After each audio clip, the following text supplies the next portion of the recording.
बड़ी खबर का कच्चे तेल के स्टॉक पर सूत्रों के हवाले से ये बड़ी खबर है कि भारत ने तेल के कई विकल्प तैयार कर रखे हैं। सूत्रों के हवाले से ये बड़ी खबर आपको बता रहे हैं कि कच्चे तेल को लेकर, उनके दाम बढ़ने को लेकर जिस तरीके से कयास लगाए जा रहे हैं, आगे आने वाले वक्त में कीमतें बढ़ सकती हैं, तो भारत के पास तमाम विकल्प तैयार है। ऊर्जा आपूर्ति में कमी की आशंका नहीं है। होर्मुज में फंसे तेल का जरूरत पर असर नहीं होगा। भारत के पास कच्चे तेल का पर्याप्त स्टॉक है। पहले से ही भारत ने अपनी तैयारी पूरी रखी है। एलपीजी गैस सप्लाई पर भी कोई असर नहीं होगा। ये राहत बड़ी खबर सूत्रों के हवाले से, एलपीजी गैस सप्लाई पर इसका कोई असर नहीं पड़ेगा। पर्याप्त स्टॉक भारत ने जमा करके रखा है। ईरान युद्ध का दायरा जिस तरीके से 7वें दिन भी बढ़ता जा रहा है और कहां विराम इस युद्ध पर लगेगा, ये कह पाना बेहद मुश्किल है।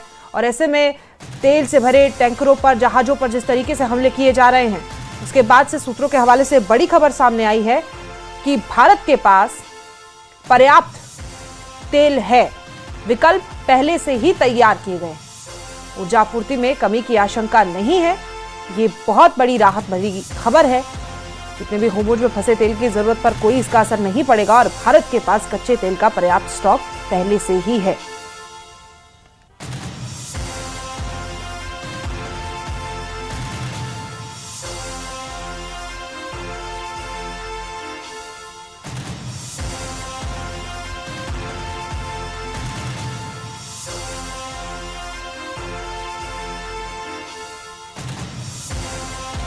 तस्वीरें आप देख रहे हैं किस तरीके से तमाम देश कच्चे तेल के स्टॉक को जमा करने पर लगे हुए हैं।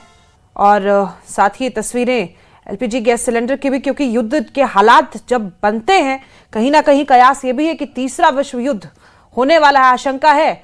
तो स्टॉक किस तरीके से जमा किया जा रहा है, चाहे जहाज़ों के जरिए या गैस सिलेंडर की बात करें, एलपीजी गैस की सप्लाई की बात करें, तो इसमें सबसे बड़ी राहत भरी खबर यही कि भारत के पास इसका पर्याप्त स्टॉक है। ऐसे में आशंका जताई जाती है कि दाम बढ़ सकते हैं। पेट्रोल डीजल की बात करें या एलपीजी गैस की, क्योंकि रोजमर्रा की जरूरतों की चीजें हैं, तो कहीं ना कहीं ये राहत भरी खबर सामने आई है कि भारत के पास पर्याप्त स्टॉक है और आगे स्थिति स्थिर बनी रहेगी।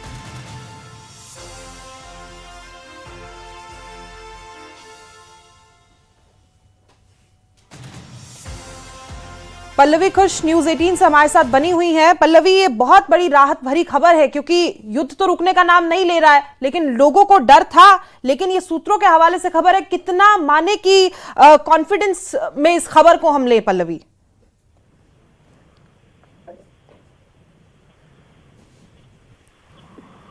पल्लवी जी, ऑडियो आपको मिल रहा है? जी बिल्कुल। देखिए, सरकारी सूत्र हमें बताते हैं कि चिंता करने की कोई जरूरत नहीं है। जी। जैसे कि हमें पता है 40% जो भी क्रूड ऑयल का सप्लाई होता है वो स्ट्रेट ऑफ हॉर्मुज के जरिए आता है। अगर मैं भारत की बात करूं तो बाकी 60% है जिसके लिए हम दूसरे रूट और दूसरे रास्ते से क्रूड ऑयल लेते हैं, जैसे कि केप ऑफ गुड होप हुआ, चाहे वो अमेरिका हुआ, चाहे वो अफ्रीका हुआ। इसीलिए सरकार का मानना ये है कि अगर स्ट्रेट ऑफ हॉर्मुज भी बहुत दिन तक बंद रहा, उससे भारत को ज्यादा नुकसान नहीं होगा। दूसरी अहम बात यह है कि अगर हम क्रूड ऑयल की बात करें, हमारे पास 25 दिन का सप्लाई है। अगर हम एनर्जी प्रोडक्ट्स की बात करें, जिसमें पेट्रोल और डीजल शामिल होता है, उसमें भी हमारे पास 25 दिन का सप्लाई है। और इसके अलावा जो एलपीजी है, जो एलएनजी है, हम दूसरे राज्य से देते हैं, जैसे कि ऑस्ट्रेलिया से लेते हैं, कनाडा से लेते हैं, अमेरिका से लेते हैं।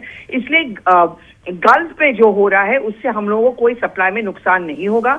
जो हमारे पास रिफाइनरीज हैं उन सबको ये आदेश दे दिया गया है कि आपको अपना सप्लाई बढ़ाना पड़ेगा, और चाहे जो भी हो, कोई भी कदम आगे लेना पड़े वो आप ले लें, लेकिन अब आप सप्लाई बढ़ा दें। और सरकार का कहना यह है कि हमारे पास 25 से 30 दिन का सप्लाई है। तो कुल मिला के जो दृश्य हमारे सामने आता है कि स्ट्रेट ऑफ हॉर्मुज के बंद होने से भारत को ज्यादा नुकसान नहीं होने वाला है। जी, बहुत शुक्रिया आपकी जानकारी के लिए। तो देखिए, राहत भरी खबर है। कच्चे तेल का भरपूर स्टॉक हमारे पास है। जैसा कि पल्लवी घोष ने भी जानकारी दी कि 25 से 30 दिन के लिए सप्लाई बढ़ाने की जरूर कहीं आवश्यकता है, लेकिन एक राहत भरी खबर भारत के लिए, भारतवासियों के लिए। एलपीजी गैस की सप्लाई पर भी इसका कोई असर नहीं पड़ेगा, ना ही कीमतों पर, क्योंकि भरपूर स्टॉक हमारे पास मौजूद है।